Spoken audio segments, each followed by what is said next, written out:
How about now? Testing, testing.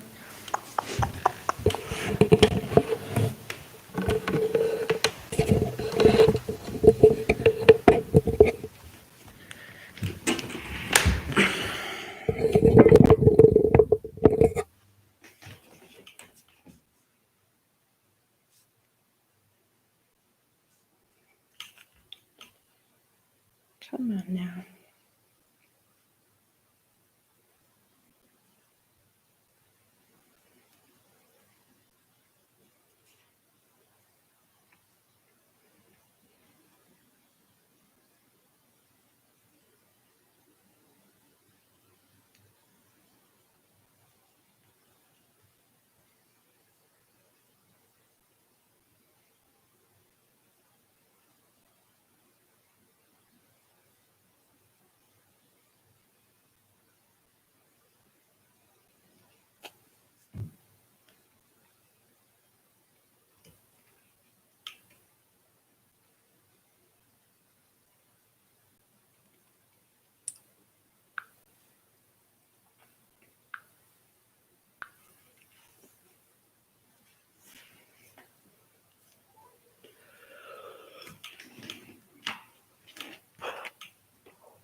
Hi, Lucy. It's Laura. Could you turn me on channel 2 for grief support group? Right. Yep. Thank you. Bye.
Good afternoon and welcome to Grief Support Group.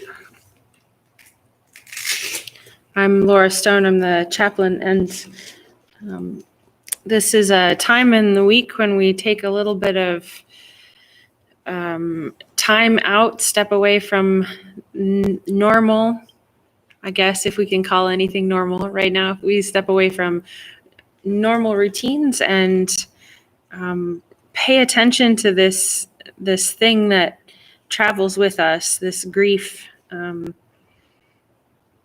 It's with you at all times in some form or other. You probably experience it at odd times, particularly, but it's good that you've joined us to take a little bit of intentional time for this. And also not just intentional, but also together. It's good for us to be together. You've probably often heard me say many times that grief is an experience you don't know until you've been through it. And so it's a very particular kind of experience. So it's good to be with others who have also experienced grief. To that end, if we were together, we would be having a chance to express to each other some of the reactions that we've had. I invite you to make sure that you have some way to express. It doesn't have to be in words. Doesn't have to be spoken, doesn't even have to be written, but if you could find some way to express things that come up for you during this time, that's good. So you may want to have a pen or pencil or a marker to write with, something to write on.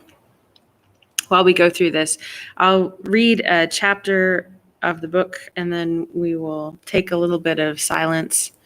There may be a question to think about, but whether or not there's a question to think about, you can reflect on what things are helpful in the chapter that we've just read.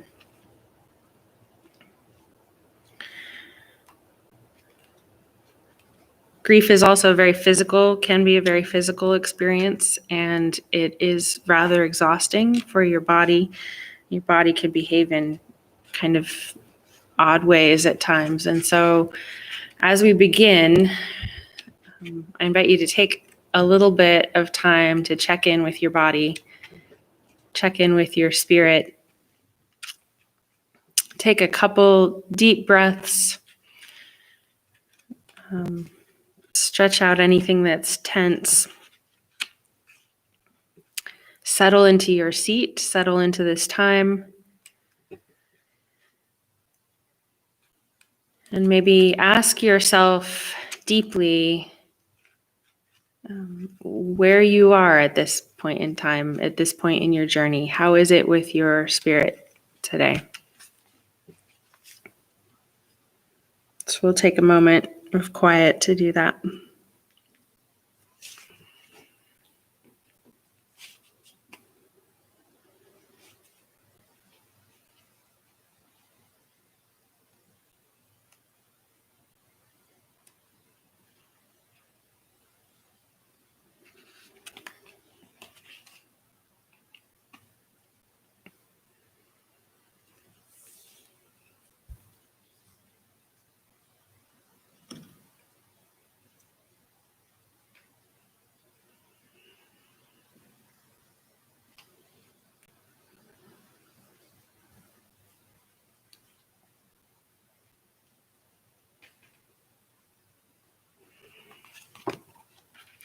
The book that we're reading is called Journeying Through Grief, Experiencing Grief. It's by Kenneth Hawk, who is the founder of Stevens Ministries. This is the second book of 4 little books in this series. There are some books about grieving in the neighborhood market. We don't have this particular book, and I don't have extra copies for you to borrow. But if this book is helpful to you and you would like to borrow a copy or have a copy, please feel free to let me know and I will get you a copy. Last week, we finished with a chapter entitled The Many Feelings of Grief. And I'll just name some of the feelings in that chapter. Here's what he says. Here's a list of some of the more common feelings that people encounter during grief. You probably won't have them all, but there's a good chance you'll experience a number of them. This list can help you name a few of your feelings and realize that all of them are very normal in grief. And here's the list of those feelings. Panic or helplessness, worry or anxiety, fear, anger, guilt, failure, emptiness or hopelessness, despair or sadness, loneliness, relief, and happiness. This chapter that we're beginning with is called Let Your Feelings Flow. If you feel overwhelmed by powerful, confusing emotions, just realize it's a normal part of grief. But what do you do with all the intense feelings your grief is generating in you? First, accept them. Your feelings aren't right or wrong, they just are. Feeling angry with God, jealous of someone else's healthy baby, or even relieved that your loved one has died doesn't make you a bad person. It simply means you're experiencing real emotions. You're being human, and countless other grieving people have certainly experienced feelings very similar to the ones you're having now. Accept your humanness and your feelings. Then feel them. It takes courage to feel what is painful and frightening. A woman whose husband died told me, "I was afraid that if I let my feelings out, I'd never be able to recover." A grieving father said, "My anger and outrage at the senselessness of my son's death were eating me alive. I thought I was losing control." Here's a paradox about feelings. When you let your feelings out, feel them to the full, they lose their power over you. But when you hold your feelings inside, try to control them, they tighten their grip on you. Dealing with feelings and grief is a lot like judo. Instead of opposing forceful feelings, go with them and let them flow through and out of you. Whenever you start to think, "I've got to control my feelings," continue the thought with, "I will control them," by feeling them and letting them out. Here are some ways to let your feelings flow. Writing to the loved one who died. A man once told me that he couldn't get his feelings out until he began writing letters to his deceased wife. He said that broke the logjam and helped me start to feel like a real person again. Writing them was painful, but also healing. A year later, I went back and read through them, and I could see the healing take place. Talking to the loved one who died. Many people have told me that they found it helpful to talk to their loved one who died. They were afraid to admit it at first until they learned other people do this too. You could carry on a conversation with your loved one at the person's grave while doing the dishes, in the car, or simply by talking to his or her photograph. Here's a quote by James Miller. "The best way to handle your feelings is not to handle them, but to feel them." Talking to a trusted friend or caregiver. A woman who had lost her husband said, "I had one friend who listened while I talked week after week. She must have heard me say the same thing a million times, but it was so helpful to get my feelings out with someone who would just listen and try to understand." Experiencing many intense and often overwhelming feelings during grief is normal, and most people can work through these feelings by talking with trusted friends who are willing to listen. There are times, however, when some people would benefit from professional help during their grief. How do you know if professional help might be needed? If your grief is so overwhelming that it begins to interfere with your ability to function at home, at work, or with life in general. If you feel drawn to unhealthy ways of coping, such as drugs, alcohol, and other risky behaviors. If you experience significant weight gain or loss. If you begin to have serious thoughts about harming yourself or someone else. If you feel frozen in your grief, have no one else to turn to, or simply feel like you can't go on. In any of these instances, by all means, talk with a counselor, psychologist, physician, pastor, or other professional at least once to get his or her opinion on what's the best type of care for you. You are very important, and your loved one would want the best for you. Help is available, so don't hesitate to ask for it if you need it. Here's a quote by Joseph Cardinal Bernardin. "By embracing the pain, by looking into it and beyond it, I have come to see God's presence in even the worst situations."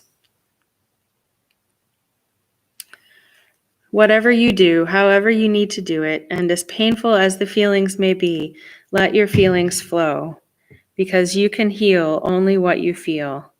The pain you may be experiencing now will not always be so intense.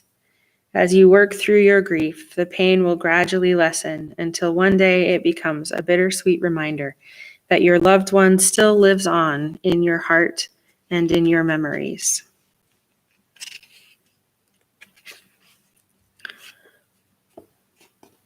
We'll take a bit of time to reflect on this chapter. Maybe a question for you is, how have you come to express feelings? What form has been helpful to you? What form might you want to try? And if you haven't been able to express some feelings that you feel need to be expressed, what might it look like to express those?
Chapter 7, A Good Cry. During a break at a workshop, a woman told me, "My husband died 3 weeks ago, and it seems all I've done since then is cry." She was concerned that her crying meant something was wrong with her. I told her that there is nothing wrong with crying, even crying a lot. Whether it's 3 weeks, 3 months, 6 months, or a year, sometimes what we need most is a good cry. Tears are cleansing. Tears are healthy.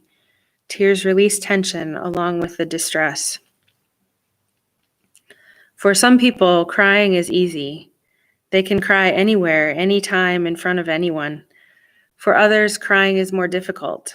When the tears begin to flow, they feel uncomfortable and immediately look for ways to short-circuit their crying, often without even thinking about it. They may change the subject, think about something else, crack a joke, do anything to stop the flow of tears. If you find it embarrassing or difficult to cry, this chapter is especially for you. My advice is simple. Find a way to have a good cry. You'll quickly discover how soothing and healing your tears can be. A key to a good cry is finding a place where you feel safe enough to shed tears. Some people have told me their loved one's gravesite is a good place for them to cry. There, they talk to their loved one and let their tears flow. Many people have said that they cry in the car. Some people cry in the shower. As one woman put it, "It's a lonely place to cry, but it's safe, and the water washes away my tears." A number of others have said they cry in the privacy of their bedroom. I know a grieving father who would sometimes just close the door to his office, cry for a few minutes until the tears were out of his system, then open his office door again and get back to work. Find a place where you can feel safe, letting yourself cry. Here's a quote by Karl Menninger. "Weeping is perhaps the most human and most universal of all relief measures." If a good cry is helpful, then 2 good cries, or 3, or 4, or 20, or 30, are even better. A good cry can release the tension and sadness inside. When it builds up again, another good cry will release it again. Each good cry lets a little more of the pain out of your system. While you may not feel like crying in front of everyone, you certainly don't have to hide your tears from everyone. One man told me he hid his tears from his 2 young children, thinking he needed to keep a strong front for their sake. Then one day his young daughter asked him, amid her own tears, "Daddy, why don't you ever cry? Don't you miss Mommy too?" He took his daughter into his arms and began weeping with her. His son joined the embrace and the crying. The man then realized that his tears were healing not only for himself, but also for his children. If it's at all within your nature, and if you can find a safe place to cry, crying can be a powerful healing force. I heartily recommend it. Here's a quote from C.S. Lewis. If you've been up all night and cried till you have no more tears left in you, you will know that there comes in the end a sort of quietness.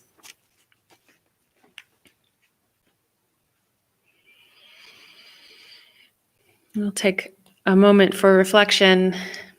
Maybe this becomes a moment for some more deep breaths for you, some checking in with yourself.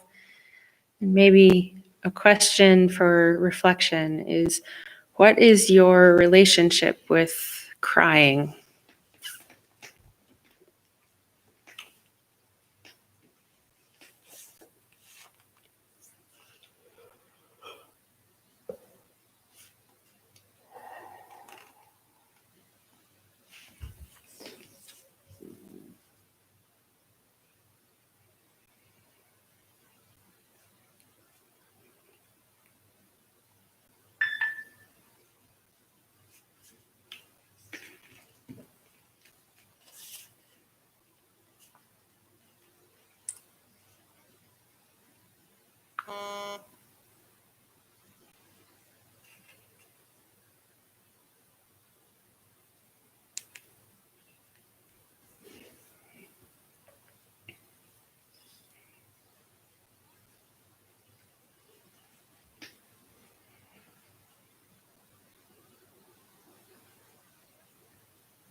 Continuing on, chapter 8, the year of the firsts.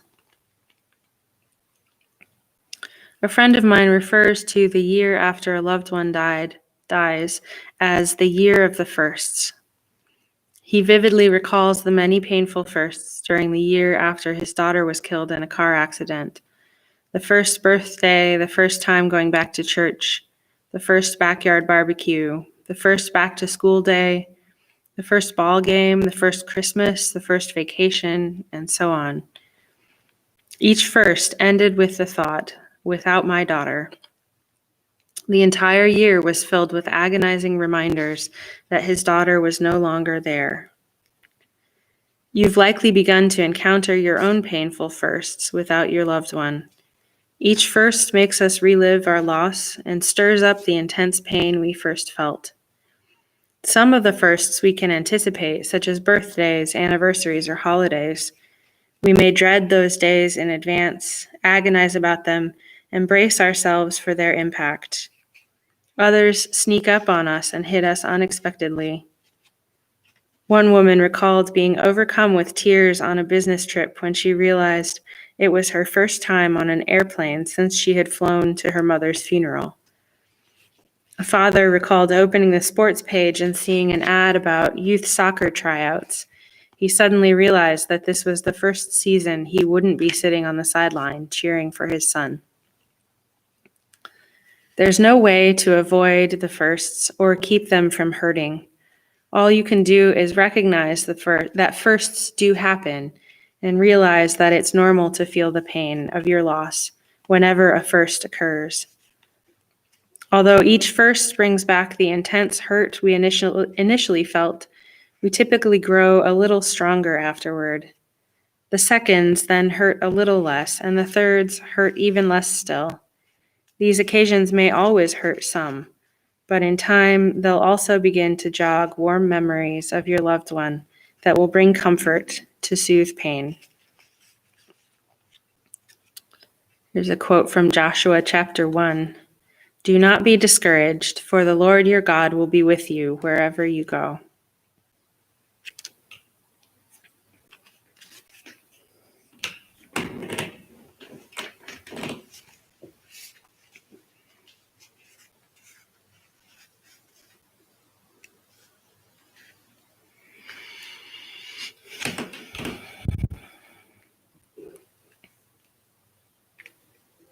Take a little time for some deep breaths and some reflection.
Continuing on, this chapter is called The Holiday Firsts. Holidays can be some of the most difficult firsts after your loved one has died. Holidays are typically steeped with tradition when families gather and everyone around you seems to be celebrating. All of this can make holidays especially painful when you're grieving. November and December, with the rapid succession of Thanksgiving, Christmas, and New Year's, can be especially difficult. Some grieving persons have even told me they wished they could somehow skip directly from October to January. Easter can be a tremendously meaningful time for some who are grieving, but a very troubling time for those struggling with faith issues. Other holidays, such as Valentine's Day, Memorial Day, or Mother's or Father's Day, can be difficult, each for its own reasons. Many people find it helpful to plan ahead how they will deal with the holidays. Talk with those close to you who are also grieving. Find ways you can help each other make it through these potentially difficult days. Here are some suggestions. Recognize that holidays will probably be very sad and emotional times no matter what you do. That's perfectly okay. If you feel like crying, let yourself cry as often as you need to. Here's a quote by Edna St. Vincent Millay. The presence of that absence is everywhere.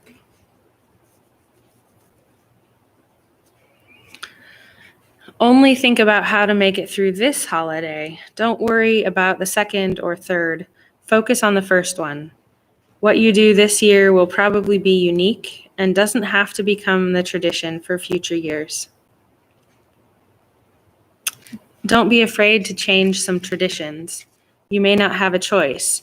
Dad may no longer be there to carve the turkey, so you'll need to pass the electric knife and the heritage to another member of the family. Mom may not feel up to cooking a big Christmas dinner, so go to a restaurant this year. If you feel uncomfortable with your traditional hoopla on New Year's Eve, spend a quiet evening watching old movies and toast your loved one at midnight. Don't be afraid to keep some traditions. Many people find comfort and security in keeping certain traditions the same or altering them only slightly. You can use them as an opportunity to remember your loved one. At some point during the holidays, get together with others who are grieving.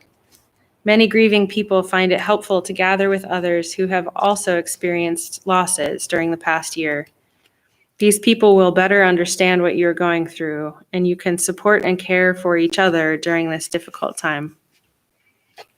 Plan a way to remember your loved one. Light a special candle, share a favorite memory, read a letter or story the person wrote. Do something to remember him or her. Painful as it is to talk about the person, it's much less painful and much healthier than acting as though no one is missing. If you'll be gathering with friends, let them know it's okay for them to talk about your loved one. Here's a quote from Isaiah chapter 43. I have called you by name, you are mine. When you pass through the waters, I will be with you, and through the rivers, they shall not overwhelm you. You are precious in my sight and honored, and I love you. Be ready to give and take. If you're sharing the holidays with family members or others who are grieving the same loss as you, there may need to be some give and take on everyone's part. This is why it's helpful to communicate, plan ahead, and be sensitive to one another's needs. Find ways to compromise so that everyone can remember the loved one in meaningful ways and help each other through the holidays. Know your limits. Grief is hard work, and holidays can be physically and emotionally draining. Take good care of yourself, don't overextend yourself, and don't be afraid to say no. If you need time alone on holidays, that's perfectly okay too. It's okay to smile and laugh if you want to. Experiencing some happiness doesn't mean that you're betraying your loved one. He or she would want you to enjoy these special days. The anticipation of the day may be more difficult than the day itself. Sometimes people spend so much time agonizing over a certain day that when it finally arrives, they've worked out a lot of their fear and anxiety, and it's not as hard as they expected. How to handle the holidays is a very individual question. There's no one-size-fits-all answer. Decide what your needs are and what's within your comfort zone. Then communicate that to those around you.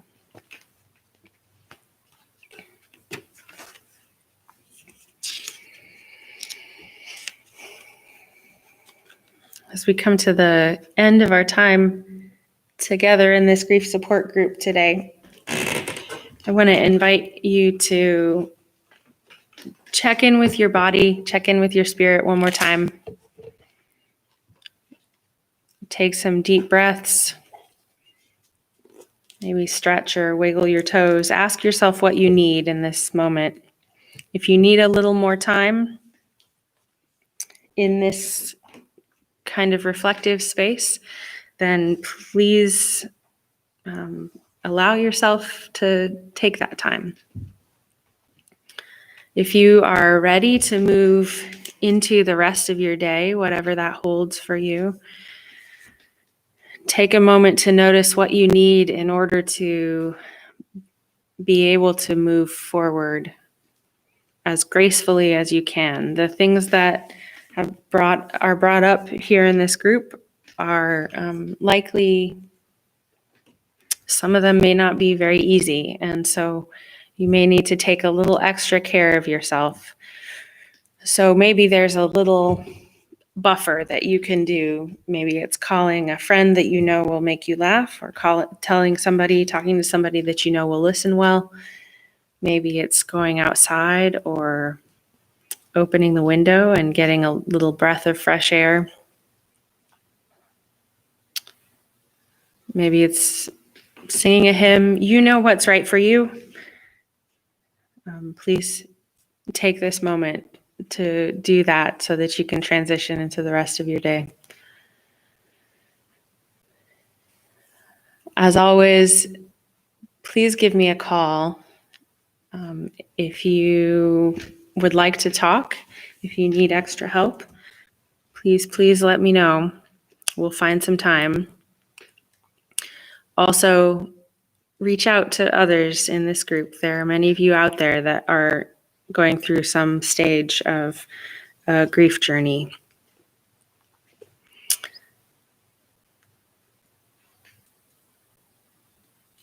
And take care of yourself in this week. My prayers go with you.